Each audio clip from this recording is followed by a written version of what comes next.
back on the pregame with tonight's Toyota Conversation. On the heel of last night's thrilling Game 7 overtime win by the Rangers, we've been asking you on Twitter who you think is the most clutch player in New York sports history and why.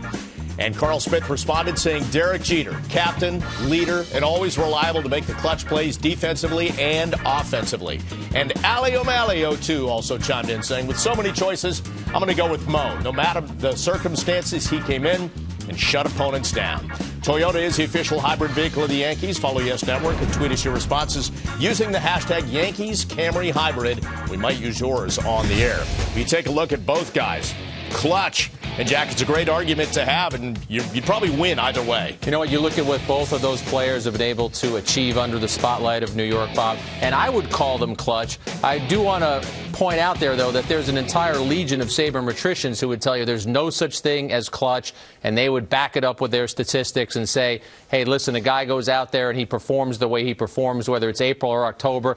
I think that clutch is when you're in the toughest situations possible and you still succeed. To me, that is clutch. I believe that it does exist. That's why if I had to pick one person and answer the question, I'd pick Mariano Rivera, because you look at his numbers in the postseason, and it's unbelievable what this guy has been able to do when his team might be so close to elimination. To me, that is the version of a clutch player. I have a little voice in the back of my head, and it sounds exactly like our colleague John Flaherty. And he always told us that when it came to Derek Jeter and watching him in a big moment, bottom of the ninth, 2 outs, a couple guys on base, he needs a big base hit.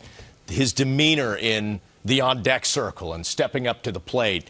John would always say, like, how is this guy so cool when there's all this stress and pressure around? And to me, in a way, that's clutch as well. I totally agree, and I think that's why Jeter falls under that heading. John Flaherty watched him, so he can speak to that. I watched Mariano Rivera from the press box for a number of years, and this is terrible preparation by me because I don't have the stats in front of me, but there was a period when the Yankees were in the postseason, and you looked at what his stats were and what the stats were from the opposing closers that the Yankees faced, and the difference was dramatic. This was a guy who went out there, and for the Yankees, it was almost always automatic. Now, I know there's Sandy Alomar. I know there's Luis Gonzalez. But you look at what he was able to do in October, and that guy, to me, defined clutch.